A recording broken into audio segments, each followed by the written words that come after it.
마가복음 2장 23절부터 28절까지 교재 7121페이지입니다.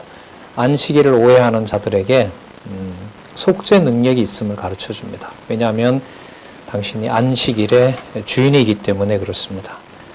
안식일의 주인 되는 사건하고요, 여기 속죄주 신분을 가지고 계신 것하고 관계가 되죠.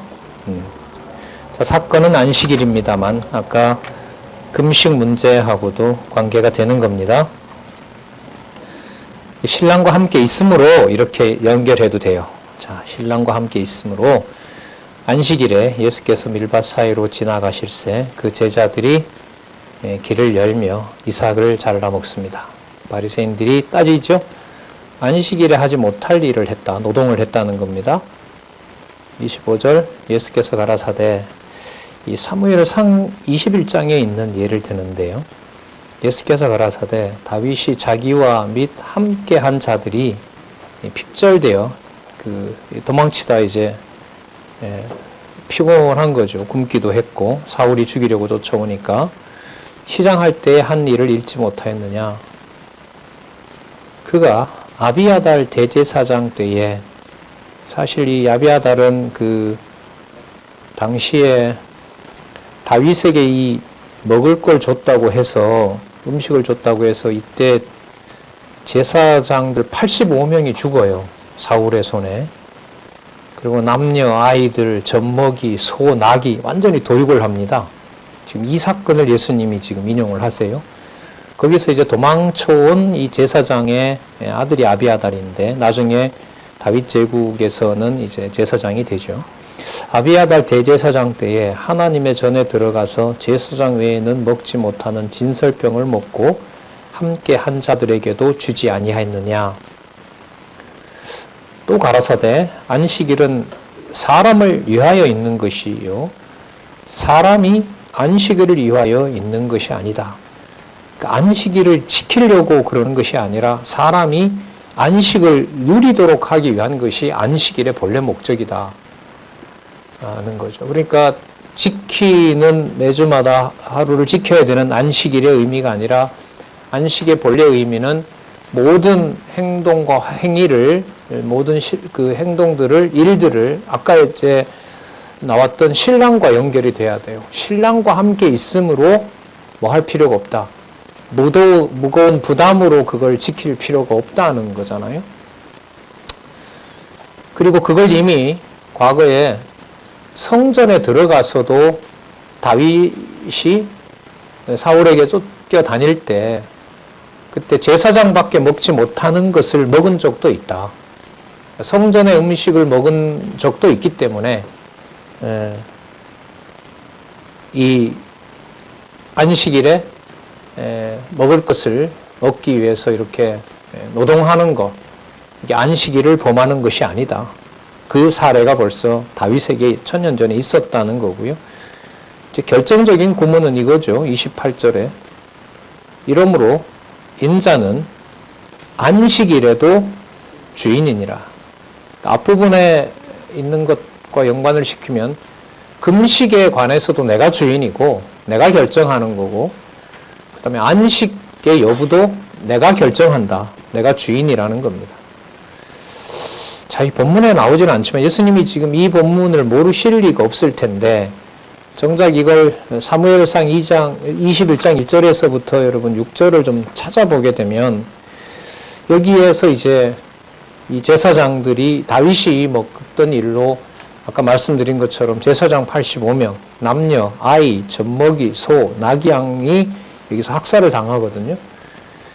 그러면 이 어떤 본문의 정황과 연관을 시킨다면 그리스도께서 주시고자 하는 안식은요, 당신이 안식의 주인이므로 당신의 하나님의 아들인 신분을 증명한다는 것은 이 구약 이 사건으로 본다면은 뭐가 동반하는 거죠?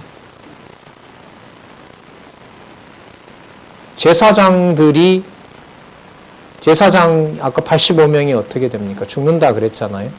그러니까 그런 희생과 어떤 대가를 지불한 그 일과 안식을 주는 것하고 안식을 주는 하나님의 아들 되는 신분하고 이게 연상이 되지 않나 이런 생각이 듭니다. 그러니까 단지 다윗이 성전에 가서 먹었으니까 내가 먹는다 이런 경우로만 이게 끝나는 건 아닌 것 같아 이런 생각이 드는 거죠.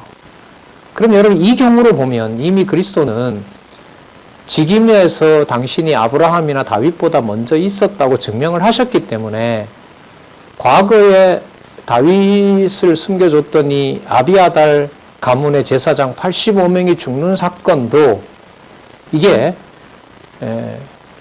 이 시간과 공간을 넘어서면서 그리스도의 사역으로 본다면은 그 사건을 주관하신 분도 누구다라는 걸 우리가 연관시킬 수 있을까요? 그리스도이시다라는 것하고 관계가 되는 거죠.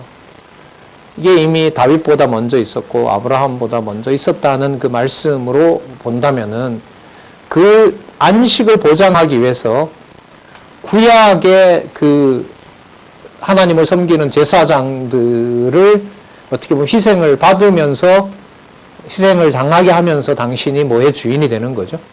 안식의 주인이 되고 그걸 지금 무슨 신분으로 속죄주 신분으로 오셔서 이게 나중에 이 사건이 당신도 뭐 하셔야 돼요? 속죄주다라는 것만 말하는 게 아니라 당신이 낮은 신분이 되셔서 뭐가 되는 거죠? 속죄 제물이 되시는 상황하고도 관계가 됩니다. 이런 부분을 이제 좀 더 이 본문을 알고 있는 이제 우리로서는 이 본문 정황이 이렇게 끝나는 사건인데 이 사건에서 다윗에게 그 안식을 베풀기 위해서 다윗에게 핍절한 다윗과 다윗의 그 식솔들을 함께한 군대들이 있었겠죠. 그들을 배불리기 위해서 무슨 대가를 치른 거죠? 제사장들이 몰살당하는 대가를 치르도록 하신 거죠. 그걸 지금 누가 주관해 가신다? 내가 주관해 간다는 거죠. 그래서 내가 누구의 아들이다? 하나님의 아들이다. 그래서 지금 예로 이렇게 드시는 거 보면 얘가 몇 가지가 아니라 점점 뭐냐면 심오해져요. 좀 깊어지는 걸 알 수가 있어요. 자, 그 다음에요.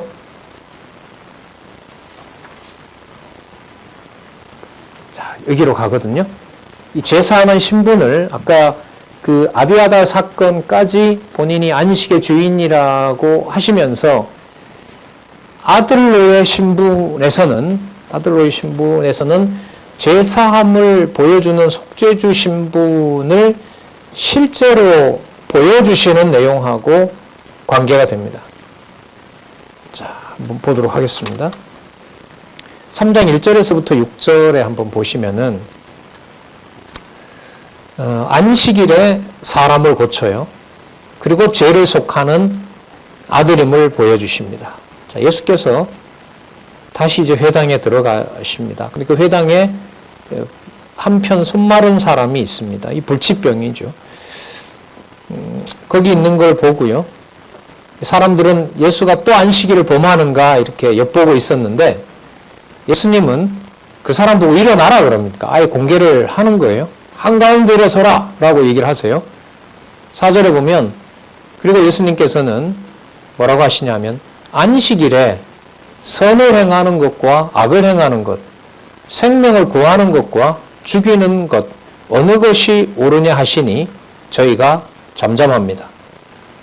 악하다 이러면 책망받을 것이고 선하다라고 하면 인정하는 것이 되니까 이 말하기도 힘들고 저 말하기도 힘든 거예요. 죽이라고 할 수도 없고 살리라 하면 안식일을 범하게 되고 자 5절에 이렇게 나옵니다. 저희의 완악함을 근심하사 이게 사악한 거예요. 여러분 생각 없이 남의 얘기 듣고 있는 것처럼 보면 저 사람 신중하다 이런 얘기하죠. 하지만 예수님이 볼 때는 속에 악함이 그득한 거예요. 그 심중에 뭐가 있는지 모르니까 예수님은 여기서 이제 그 하나님의 아들로서 구속주, 속죄주로 하나님의 아들로서 이렇게 평가를 하시는 겁니다. 저희 마음의 완악함을 근심하사 노하심으로 저희를 둘러보시고 화가 나신 거죠. 그 사람에게 이르시되 내 손을 내밀라 하시니 그가 내밀매 그 손이 회복되었더라. 그러면 안식일의 주인이니까 안식일에 자신이 하는 것이 뭐가 돼요? 하고 싶은 걸 하시는 게 선인 거죠. 그래야 안식일의 주인이 되시는 거니까. 그리고 금식할 날이 오죠. 안식일 수 없게 되는 이유는 뭐냐면 안식일의 주인이 당신이 아니게 되면, 안식일의 주인에서 당신 자리가 없으면 그게 바로 괴로운 날이고 안식일에 참 안식이 되지 않고 악이 되는 겁니다. 왜요? 당신이 안식의 주인이기 때문에, 안식일의 주인이기 때문에 그렇습니다. 자, 이걸 이제 바리새인들과 평상시에는 별로 가깝지 않는데 헤롯 당이 함께해서 예수님을 어떻게 죽일까라고 이제 고민하게 되는 거죠. 이 역시 당신이 누구의 아들이다? 하나님의 아들로의 신분을 가르쳐 주시는 겁니다. 이런 실질적인 행위를 통해서. 그리고 이것도 숨기지 않고 이거는 뭐예요? 보란 듯이. 아까 여러분 병 고칠 때는 어떻게 얘기하셨어요? 얘기하지 말라 그랬잖아요. 지금 이런 일도 생명의 위협이 있으니까 몰래 하셔도 되잖아요. 제자들만 모아놓고. 그런데 이건 어떻게 해요? 다 드러내세요. 당신의 목적은 뭐냐면 아들로의 신분을 확증해서 그 속죄 행위를 통해서 내가 하나님의 아들이기 때문에 그렇다라는 행위를 직접 해주세요. 그래서 이분이 결국은 본래 누구의 아들이다? 하나님의 아들이라는 것을 증명하시는 겁니다. 행위가 들어갑니다. 구체적인 어떤 이 표적적인 행위들을 강조한다고 할 수가 있습니다. 오늘 많이 나오는데 귀신들이 큰 무리와 귀신들의 고백으로 하나님의 아들을 계시합니다. 자, 제자들과 함께 바다로 갑니다. 그리고 갈릴리에서 큰 무리가 일단 쫓아오고 어디로 가는지 보고 예수님이 가는 방향을 보고 사람들이 먼저 이제 예수님 만나러 가는 겁니다. 8절에 보시면은요, 이 범위가 더 넓어졌죠. 유대와 예루살렘과 이두메와 요단강 건너편과 두로와 시돈 근처에서 허다한 무리가 그 하신 큰 일을 듣고 나오는지라. 관계가 되죠. 이 내용도 예수께서 무리에 에워싸 미는 것을 면키 위하여 작은 배를 등대하도록 제자들에게 명하셨으니 이는 많은 사람을 고치셨으므로 병에 고생하는 자들이 예수를 만지고자 하여 가까이 왔기 때문에 그렇습니다. 자, 21절 주제와 연결됩니다. 더러운 귀신들도 어느 때든지 예수를 보면 그 앞에 엎드려 부르짖어 가로되. 자, 답이 나오네요. 당신은 누구다? 하나님의 아들이다. 아들의 신분. 누구 입을 통해서 증거해요? 더러운 귀신의 입을 통해서 증명하는 겁니다. 여러분, 만약에 세상에 귀신이 득세한다고 하면 그 귀신이 하는 짓이 예수가 하나님의 아들임을 증거하는 일이 지금도 맞을까요? 그럼 이때는 되고 지금은 안 돼요? 그러면 여러분, 귀신이 막 악을 쓸 때는 예수가 하나님 아들이 아니고 귀신이 잠잠할 때는 예수가 하나님 아들 되나요? 아닌 거죠. 귀신이 순복할 때도 예수는 하나님의 아들이신 거고요. 귀신을 순복하게 하고 강팍하게 하고 길들이고 마지막에 심판하고 하는 모든 행위들 가운데 예수는 누구의 아들이 되세요? 하나님의 아들이신 증거가 돼요. 그러니까 어떻게 보면 미신과 무속과 이런 악령들 속에 어떤 그 상황을 만들어 놓는다는 것은 하나님의 아들 그리스도의 이 세상에 대한 무서운 심판이죠. 아까도 얘기 드렸습니다마는 그 가룟 유다가 예수님을 팔았을 때 성경은 예수님께서 이렇게 말씀하시자 네 일을 행하라 하니까 거기 뭐가 들어간다 그래요? 마귀가 들어간다 그러잖아요. 마귀든 사단 귀신이 들어간다고 하니까 시기와 때 조절을 통해서 하나님 아들이심을 증거하는 게 오늘 많이 나오죠. 귀신 얘기가. 그러니까 악령의 세계를 마음대로 그 시기와 때와 정황들을 어떻게 하냐면 조절하시는 거죠. 그런데 지금 이 마가복음의 논리는 그렇게 하시는 것이 귀신들에게도 당신 누구의 아들임을 하나님의 아들임을 증거하는 겁니다. 그 욥기에 보면 그런 말씀이 나와요. 하나님의 아들들이 많이 하나님과 모였을 때 사단이 들어오더라. 이렇게 나오거든요. 그러면서 사단에게 묻잖아요. 너 욥 봤느냐? 그러면서 사단이 얘기하지도 않았는데 하나님이 먼저 욥 얘기하고 그러니까 사단의 입에서 잘해주니까 그 욥이 그러죠. 그래? 그럼 한번 마음대로 해봐. 다쳐도 재산 다 가져가고 자식들 다 죽여도 이제 든든하니까 그럼 한번 목숨만 내놓고 다쳐봐. 그러면 순전하고 정직한 욥을 누구에게 맡기는 거죠? 그리고 나중에 사단을 또 하나님이 책망하고 심판하고 하시잖아요. 보란 듯이 욥을 다시 회복해 주시기도 한단 말이죠. 그래서 이 영계에 관한 문제, 영적 존재에 대한 이 문제가 사람들의 어떤 정신문화라든지 실질적인 어떤 그 시대의 문화를 이끌어갈 때 마가복음에서는 적어도 그 사건이 여기 주제에 있는 대로 예수가 누구 아들이심을 증거하는 일이 됩니까? 하나님의 아들을 증거하는 사건이 된다는 겁니다. 이게 어떤 논리로는 안 된다고 봐요, 저는. 이게 성경에 기록된 하나님의 말씀으로 무장시키지 않으면은 그 세대가 악령의 지배를 받는 건지 진리의 말씀대로 가고 있는 것인지를 구분할 수 없다고 봐요. 그러면 이 말씀을 우리가 따라간다는 것은 예를 들면 뭐 우리 가정교회를 사단에 지금 맡기고 있는지 아니면은 좀 힘들지만 그리스도가 진리의 말씀으로 우리를 안내하고 있는 건지 그런 어떤 영적 분별을 할 수 있는 지혜도 말씀을 통해서 주신다는 거죠. 네. 아까 사도 바울 얘기도 했지만 사도 바울을 막 사도로 칭찬하는데 거기에 귀신을 보고 나오라고 하는 지혜도 주시는 것처럼요. 네. 이런 역사들은 사실 교회사에 보면 과학적으로 합리적으로 증명할 수 없지만 많이 일어납니다. 많이 일어났고 그 다음에 또 이걸 누구도 그렇게 하죠. 사단도 그 어떤 상황을 진정시키기도 하고 뭐 미래를 점치기도 하고 그렇게 하거든요. 그러면 그게 온당한지 아닌지 어떻게 증명합니까? 말씀밖에 없어요. 진리의 말씀에 투철하게 하심으로 그 상황을 분별하게 하신다고 할 수가 있습니다. 자, 과학의 힘까지 다 사단에게 맡겨버리면은 뭐 약속되어 있잖아요. 마지막 날에 믿는 자를 볼 수 없다는 상황까지 가지 않습니까? 자, 12절에 예수께서 하나님의 아들로서 사단도 통치하신다는 것을 그 다음 말에서 보여주고 있습니다. 예수께서 자기를 나타내지 말라고 많이 경계하시니라. 사단도 당신이 지배한다는 거죠. 자, 그래서 아들로의 신분을 가르쳐 주십니다.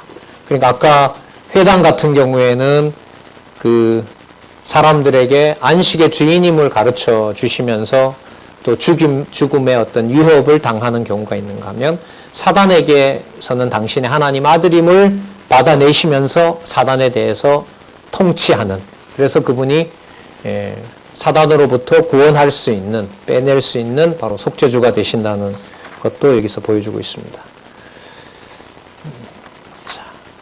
그러나 사단에게는 여러분 하나님께서 그 아들을 통해서 통제하고 제압하고 그는 단속하시지만은 자, 자기 제자들에게는 당신의 백성들에게는 여기 보시면 13절에서부터 19절에 불러서 12를 불러서 제자로 삼아 누구의 아들임을 하나님의 아들의 증인으로 세우는 역사를 또 하시는 거죠. 그러니까 주실 자에게 하나님의 아들이심을 보여줄 자에게 보여주고 감출 자에게 감추고 함부로 드러내는 자도 내가 하나님 아들이라고 말한다고 해서 그게 맞는 행위가 아니라고 얘기하고 그리고 가만히 있는 자는 다시 또 증인으로 부르고 모든 것을 주관해 가시는 바로 하나님의 능력을 보여주시는 하나님의 아들의 신분이다.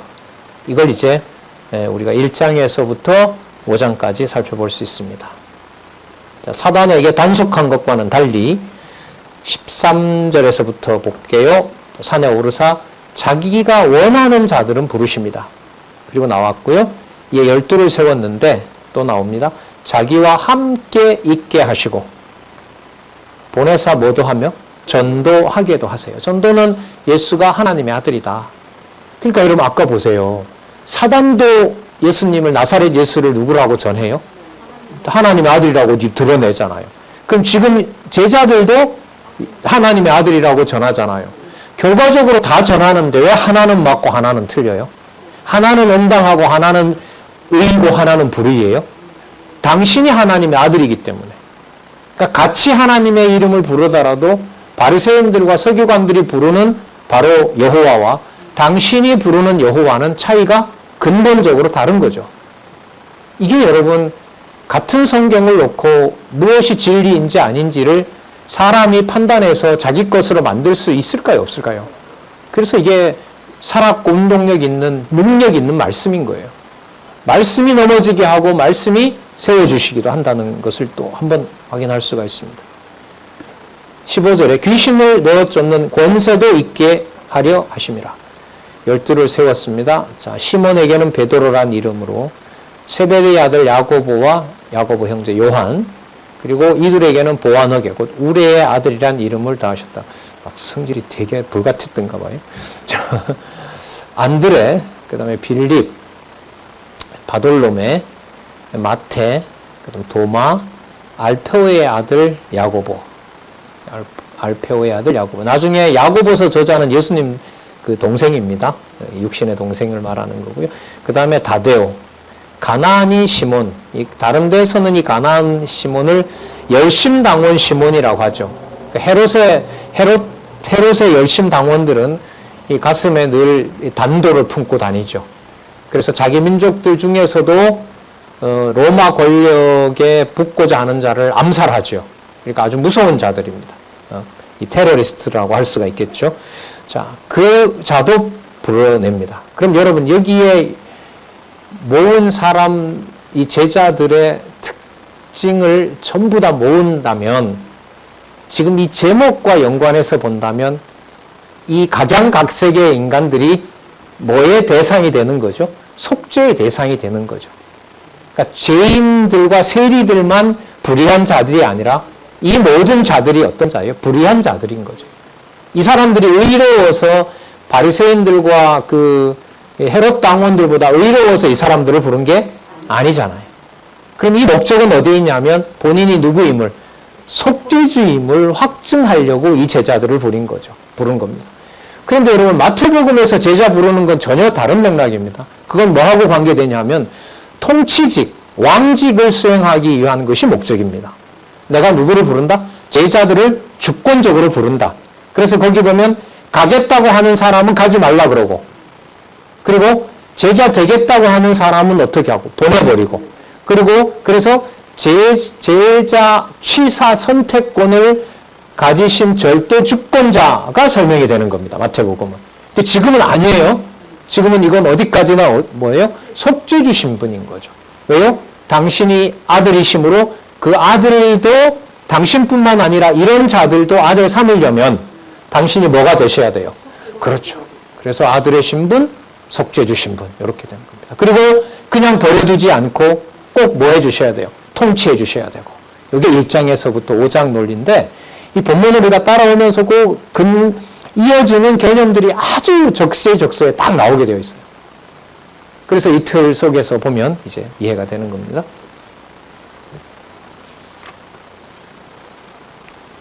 여러분, 그렇기 때문에, 제목을 제가, 그 접속사를 그렇기 때문에 혈육 중심으로 모였다고 해서 그게 유대인의 피를 받았다고 해서 하나님의 자녀가 되는 건 아니죠. 그게 그 다음 사건입니다. 30장 20절과 35절은요, 예수님의 친척들하고요, 예수님의 가족들이, 어머니와 형제들이 예수님을 미쳤다고 평가하는 내용이 나옵니다. 그러니까 귀신을 제압하고 귀신을 다스리는 하나님의 아들을 반대로 뭐가 들렸다고 하는 거예요? 예. 이 전체 역사를 누가 주관해 가세요? 예수께서 주관해 가시는 거예요. 그래, 본문 주어가 뭐가 맞아요? 예수께서가 맞죠. 이걸 설명을 할 수 있어야겠죠. 자, 집에 들어가셨는데 뭐 식사할 겨를도 없어요. 사람들이 몰려오니까. 자, 그런데 21절에 보면 예수님의 친척들이 옵니다. 그리고 듣고 붙들러 나왔어요. 그러면서 뭐라 그래요? 너 미쳤다. 저 같으면 이거 안 넘어갈 것 같아요. 다른 사람은 몰라도 당신들이 그러면 안 되지. 그런데 이런 문제가 아니에요. 하나님의 아들로서 그리스도의 계시 사건은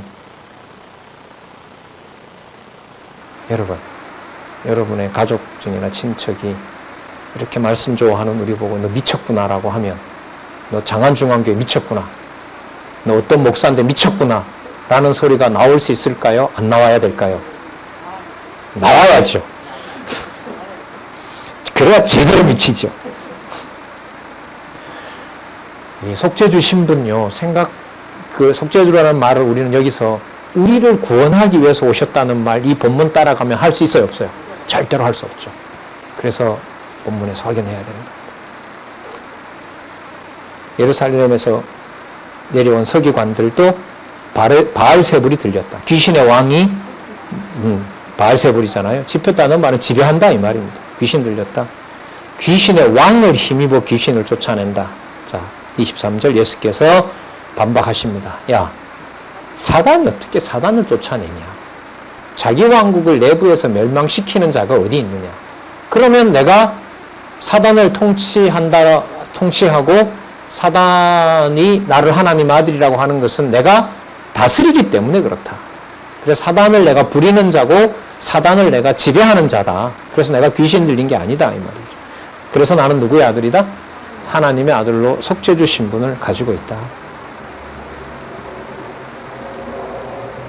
그리고 사단에게 모였던 자들을 아까 뽑아내잖아요. 그게 출애굽하는 거죠. 출애굽이라는 말이 어디에서부터 끌어낸다 이 말이거든요. 그러니까 사단에게 사로잡혔던 자를 끌어내는 것을 속죄주의 사역이라고 할 수 있는 겁니다. 자, 25절. 만일 집이 스스로 분쟁하면 그 집이 설 수 없다. 26절. 사단이 만일 자기를 거스러 일어나 분쟁하면 그 집이 설 수 없지 않느냐? 망하지 않느냐? 자, 그러나 27절 보시기 바랍니다. 사람이 먼저 강한 자를 결박하지 않고는 그 강한 자의 집에 들어가 세간을 늑달지 못하리니 결박한 후에 그 집을 늑탈하리라. 내가 바로 사단을 내가 전부 여기 보면 늑탈하는 거죠. 늑탈하는 거. 그러니까 귀신을 쫓아내는 것이 내가 귀신 들려서 그러는 것이 아니라 귀신을 지배하고 귀신을 내가 쫓아내는 또 귀신을 통치하는 하나님의 아들이기 때문에 그 병든 자, 귀신 들린 자를 내가 구원해내는 것이다. 그래서 나는 속죄주 아들임으로 속죄주의 행위를 하나님의 아들로서 하기 때문에 내 본래 신분이 바로 누구다? 하나님의 아들이다. 이렇게 증명하는 겁니다.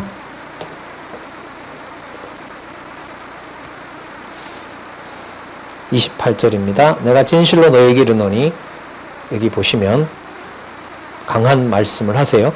사람의 모든 죄와 무릇 회방하는 회방은 사하심을 얻되 누구든지 뭘 회방하면? 성령을 회방하는 자는 사하심을 영원히 얻지 못하고 영원한 죄에 처하느니라. 자기 행위에 대해서 반대하면 무슨 벌을 받는다? 영원한 형벌을 받는다. 이 말을 할 수 있는 것은 누구이기 때문에? 하나님만 할 수 있는 일이고 하나님의 아들이기 때문에 이 말씀을 할 수 있는 겁니다. 그리고 당신이 하는 모든 일들은 성령이 임하신 분이고 성령 세례를 베푸시는 분이기 때문에 성령을 회방하는 일이 되는 거죠. 누구를 거역하는 일이? 예수님을 거역하는 일이. 그래서 성령을 회방하는 자는 절대로 사하심을 받을 수가 없다. 다르게 말하면 내가 바로 성령의 감동으로 아버지의 아들로서 이런 일을 한다. 자, 30절. 이는 저희가 말하기를 너는 귀신 들렸다 함이라. 친척들도 와서. 자, 이럴 때 누구도 오냐면 친척이 아니라 이번에는 예수님의 어머니와 동생들이 옵니다. 뭐 하러 왔을까요? 잘하고 있다고 성원하러 왔을까요? 아니면 미쳤다는 소리가 들리니까 데리고 가려고 왔을까요? 사건은 이렇습니다. 그러나 사건은 전혀 다르지만 여전히 아들로의 신분, 하나님 아들이라는 것을 이 상황을 통해서 증거하심으로 내가 여러분들이 와서 미쳤다고 하는데 내가 오히려 너희들을 미치게 한 사단으로부터 너희들을 속죄하는 하나님의 아들이다. 이걸 증명하는 거예요. 32절 무리가 얘기합니다. 밖에 모친과 동생과 누이들이 왔다. 그러니까 무슨 얘기예요? 미친 짓 그만하고 가족들하고 가라 이 말 아니에요?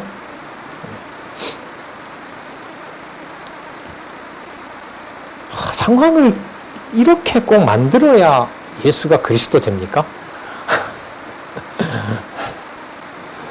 이 인간의 어떤 이해로는 담을 수가 없습니다. 정리를 한다고 하지만 정리도 될 수가 없어요.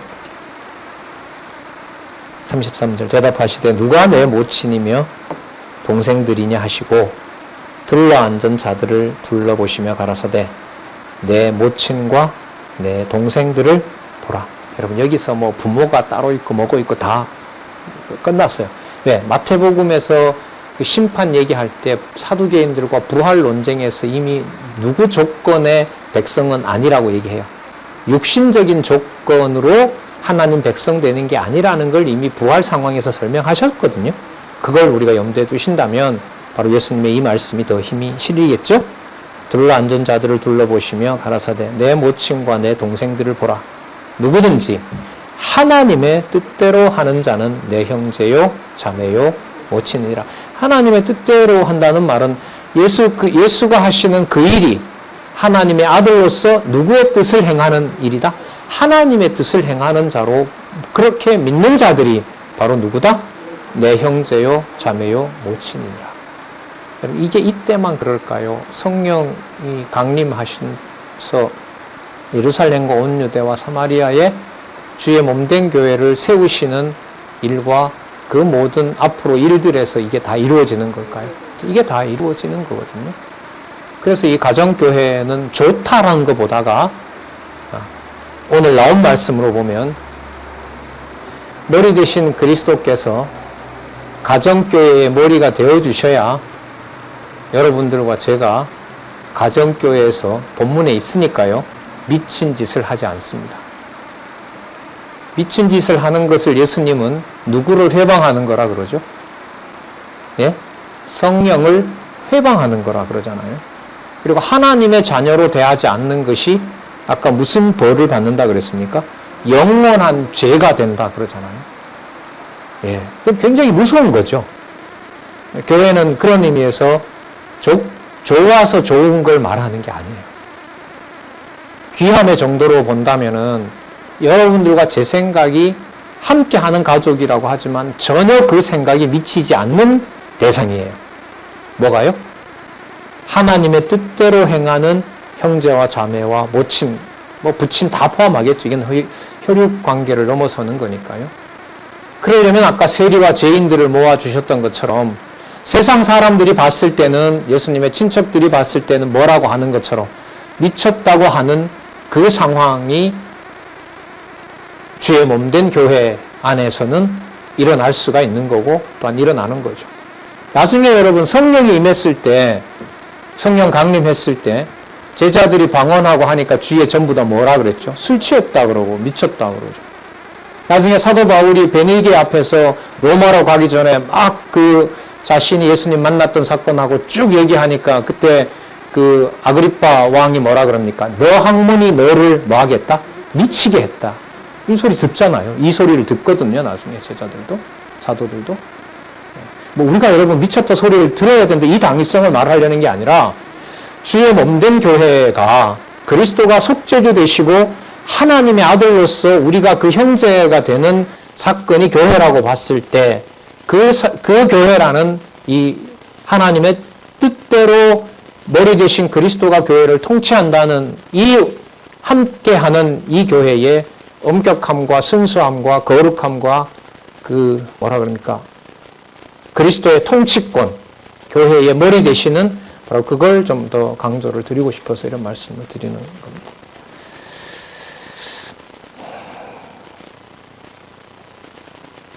자, 그러면 하나님의 뜻대로 하는 자인 그리스도의 형제와 자매와 모친은 어떤 행위로 되는 걸까요? 아니면은 하나님이 정해놓은 자를 그리스도가 몸으로 오신 걸까요? 그렇죠. 그게 여러분 통치자 신분에서 드러나요. 그러니까 그렇게만 말하실 뿐만 아니라 뭐 하는 거? 직접 통치도 하시는 거, 직접 관리도 하시는 거죠. 만나가 매일 내려옵니까? 모아놓으면 됩니까? 매일매일 주시잖아요. 그리고 주님 가르치신 기도에도 일용할 양식이라는 말씀이 나오잖아요. 자, 그걸 염두에 두신다면은, 자, 통치자 신분에 의한 성취에 가서 살펴보면은 그 말씀들을 바로 그때 공급해 주지 않으면은 하나님의 자녀로서 살 수가 없어요. 그래서 여기 뭐가 나오냐면 씨 뿌리는 비유가 여기에 나오는 거예요. 그 씨 뿌리는 비유는 내가 관리하지 않으면은 하나님의 자녀로 살 수가 있다, 없다? 없다. 그러면 보세요.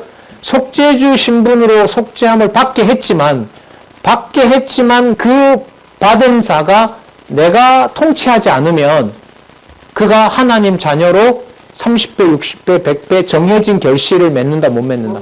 다르게 말하면 그렇게 관리하는 자는 반드시 30배, 60배, 100배 정해진 결실을 받게 되어 있다. 따라서 나뿐만 아니라 그런 자들까지도 내가 형제로, 내 형제와 자매로 내가 말할 수 있기 때문에 내가 누구의 본래 누구다? 아들의 신분을 가지고 있다. 본래 신분은 하나님 나라에 속한 신분이다. 지금 설명을 하는 겁니다. 그래서 비유로서 신분 내용이 그래서 나오는 거예요. 여러분, 들을 귀 있는 자는 들으라, 이런 말씀 많이 들어보셨죠? 자, 그 말은 뭐냐 하면 그때마다 생명의 말씀을 듣도록 당신이 통치하지 않으면은 들을 수 있다, 없다?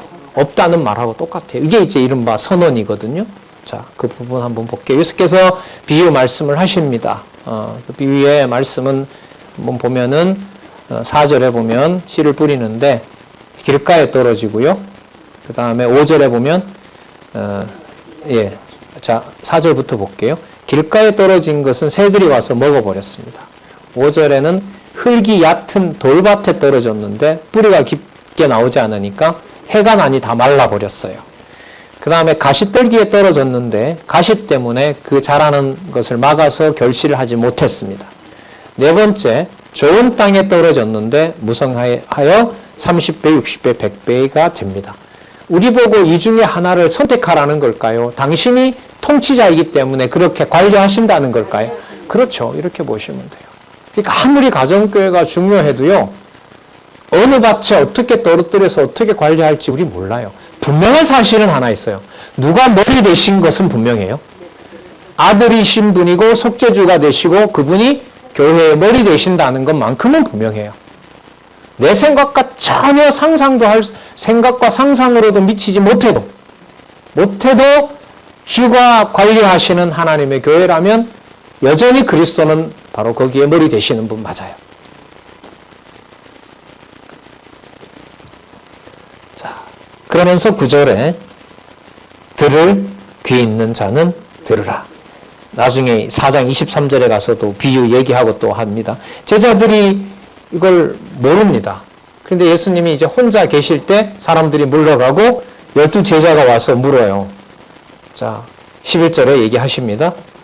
하나님 나라의 비밀을 너희에게는 줬지만은 다른 사람들에게는 주지 않았다. 12절에 왜 그러냐면 보기는 보아도 알지 못하며 듣기는 들어도 깨닫지 못하게 하고 제사함을 받지 못하게 하려고 그렇게 했다. 그 오타 하나 있죠. 12절 끝에 하려 함이니라 이렇게 글자 교정하시고요. 너희도 이 비유를 알지 못했는데 다른 사람들이 어떻게 알겠느냐. 그러니까 전체로 얘기할 때는 전체 다 뭐 하겠다? 모르게 하려고 했다. 그러면 통치자가 맞죠. 그리고 깨닫게 할 자에게는 깨닫게 되는 겁니다. 그래서 여러분 아까 귀신도 알고 떠들었잖아요. 그 말은 말로 주는 믿음을 믿음이라 하지 않습니다. 여기 관리하시는 거 보면은 떨어뜨려서 금방 새가 물어갈 수도 있고 뿌리가 없어서 마를 수도 있고 그 다음에 가시가 못 자라게 할 수도 있고 작은 거지만 30배보다는 100배가 작잖아요. 하지만 각자에게 준 분량대로 그대로 하나님이 다 열매 맺게 하신다. 이게 바로 아들로서의 신분을 증거하시는 겁니다. 자, 한번 볼까요? 길가에 15절 길가에 뿌리 왔다는 것은 말씀을 들을 때 사단이 즉시 와서 뿌리온 말씀을 빼앗는 것입니다. 좀 잘하게 하시죠. 그래, 이게 바로 주권성이죠. 돌밭에 뿌리온 것은 말씀 들을 때는 즉시 기쁨으로 받아요. 우리 이거 많이 봤죠? 너무나 많이 봤습니다. 얼마나 좋아하는지 모릅니다. 그 속에 뿌리가 없어 잠깐 견디다가 뭐로 인하여? 말씀을 전하는 것으로, 말씀을 인하여 환난이나 핍박이 오면 넘어져요. 여러분, 이거 참 인간적으로 매우 안타까운 거죠. 환난이나 핍박을 안 주면 되잖아요. 우리 생각에 보면. 그러나 환난과 핍박은 통치자로서 하나님의 자녀들을 당신의 방법대로 키워가시는 과정입니다. 환난이나 핍박을 주관해 가신다는 것을 알 수 있고요. 어떤 이는 가시떨기에 뿌리 오는 자니 이들은 말씀을 듣되 세상의 염려와 내가 이렇게 힘든데 교회가 뭔 의미가 있어? 교회 다니면 뭐가 나오냐? 이런 말 어렸을 때 많이 들었죠. 지금도 물론 할 수 있고요. 세상의 염려와 재리의 유혹, 이거 돈. 맘모니즘이라 그러죠. 교회의 물질 속에 하나님께서 그냥 집어넣어 버리면 우리도 늘 얘기하고 경계하는 거지만은요. 재리의 유혹, 그 다음에 기타 여러 가지 욕심들이 들어와서 뭘 막아요? 말씀이 들어오지 못하도록 막아버려요. 이걸 그리스도께서 관리하시는 거죠. 통치자로서. 자요. 좋은 땅에 뿌리웠다는 것은 말씀을 듣고 30배, 60배, 100배를 결실하는 자들입니다. 이렇게 내가 하나님 나라의 관리를 내가 하고 있다. 그 비밀을 너희에게 가르친다. 그러므로 내가 누구다? 통치자 신분으로 본래 내가 하늘에 속한 바로 그 하나님의 아들이다. 마가복음 1장 1절에 있는. 자, 그래서 하나님의 나라를 받을 자는 분명히 받지만 또 하나는요. 이 네 가지 경우에 해당하는 것을 우리가 알 수 있을까요? 없을까요? 예. 모르니까 누구를 의지할 수밖에 없게 해요. 통치자인 하나님 아들을 의지하게 하는 거예요. 정한 대로, 내가 마음먹은 대로 가정교회가 간다면은 내가 하나님 의지하지 않죠. 예. 그러니까 여러분, 상황이 어떤지 무관하게 가정교회의 머리는 누구이시다? 예수 그리스도이시다. 이것만큼은 절대적인 진리입니다. 내 대해서 이렇게 가족들이 다 믿다가 다 그냥 끝날지, 환난과 핍박 때문에 가족이 다 해산될지, 아니면 그 가운데에서라도 몇몇이 이렇게 한 사람 한 사람씩이라도 이어질지, 아니면 우리가 사는 양육교회가 계속해서 말씀 듣는 걸로 갈지, 아니면 선배들 사이가 틀어져서 어떻게 될지, 아니면 이 상황인데 이게 무슨 공부를 해 이렇게 말하면서 다 떠날지, 그런 일이 진다 하더라도 통치자 신분에는 변함이 있다 없다. 이게 여호와 계시 중심이에요. 여호와 계시 중심이에요. 그래서 아무리 악한 일이라도, 제가 그런 말씀 드린 것 같은데, 아무리 나쁜 일이고 행여나를 버리는 일이 있더라도 사단이 잡아간다가 아니라 누가 살아계신 증거다? 여호와 하나님 살아계신 증거는 지우지 마십시오. 그거는 지우지 말아 주십시오. 이런 어떤 인간적으로 말하면 좀 배수진과 같죠. 그 역시도 기도일 뿐이죠. 자, 마음대로 되지 않는다는 게 그 다음 나옵니다. 4장 10절에서부터 20절에 씨를 뿌리는 비유로 말씀한 이유와 뜻을 풀어서 가르쳐 줍니다. 그러니까 들을 자에게 듣게 하신다는 거예요. 자, 예수님께서 이렇게 말씀하시고요. 4장 21절에서부터 34절 비유를 들어서 하나님 나라의 비밀을 가르칩니다. 자, 또 저에게 이르시되 등불을 가져오는 것은 말 아래나 평상 아래 숨기려는 게 아니라 등대 위에 두려려는 게 아니냐. 자, 22절에 그래서 드러내려고 하지 않는 것이 숨긴 것이 없고 나타내려 하지 않고는 감추인 것이 없다. 그러니까 온 것은 반드시 드러내려고 한다. 그러나 이래 되는 거죠. 그러나 들을 귀 있는 자는 듣게 된다. 그게 바로 통치자의 주권이겠죠. 또 가라사대 받을 자는 더 받게 된다는 걸 말씀해 주세요. 너희가 무엇을 듣는가 스스로 삼가하라. 왜냐하면은요, 너희의 헤아리는 그 헤아림으로 너희가 헤아림을 받을 것이요 또 더 받으리니 있는 자는 받을 것이요. 귀 있는 자라고 할 수 있겠죠. 귀가 있는 자, 들을 수 있는 귀를 가진 자는 받을 것이요 없는 자는 있는 것까지도 빼앗겨요. 그러니까 말씀을 들었는데 뺏어서 다른 사람에게 준다는 거예요. 들었을 때 기쁘게 같이 들었는데 저 사람이 기뻐하는 걸 뺏어다가 널 준다는 거예요. 여러분, 우리 인간적으로 볼 때는 이게 공평해요, 불공평해요? 불공평하죠. 처음부터 똑같이 나눠줘야죠. 그러면 그건 그리스도의 통치자 권한이 아닌 거예요. 그래서 내 생각과 내 생각은 하늘과 땅이 먼 것처럼 다른 거죠. 그 해석을 좀 분명히 해놨는데요. 7일 3구에 가시면 그 너희의 헤아리는 그 헤아림으로 너희가 헤아림을 받는다는 것을 이렇게 번역을 다시 했습니다. 너희가 나누어주는 그 분량에 분량을 더하고 더하리라. 그러니까 나누어주는 분량이라고 하는 것은 뭐냐면 우리가 들었던 그 말씀을 다른 사람에게 그 말씀을 전하게 된다는 거죠. 제자들이. 그러면 그 전하는 일로 이제 열매가 맺히게 되잖아요. 그 열매가 맺히게 되는데 있는 자의 것은 더 풍성하게 하고 있는 자의 것도 뭐 하게 한다는 거죠.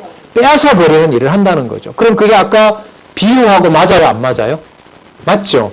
뿌리긴 뿌렸는데 어디에다 뿌려버려요? 뜰밭에 뿌려버려요. 그리고 뿌렸는데 뭘 덮어버려요? 가시 덮어버려요. 그리고 뿌리자마자 와서 마귀가 먹어가요. 그런데 뺏어서 누굴 줘요? 30배, 60배, 100배 맺는 자에게 더 줘버린다는 거죠. 그래서 여러분, 그럼 이 말이 맞나 보세요. 야, 저렇게 오래 말씀 공부했는데 왜 떠나지? 말이 맞아요, 안 맞아요? 안 맞아요. 누가 하시는 일이에요? 여러분과 저는 열심히 공부하니까 아직도 안 버렸지만. 겁나죠? 겁납니다. 겁나죠. 제가 겁주려는 건 아니에요. 그래서 제가 아까 배수진을 친 거예요. 버리더라도 하나님 살아계신 건 지우지 마십시오. 그렇죠. 기도할 뿐이라 그랬잖아요. 제가 그래서.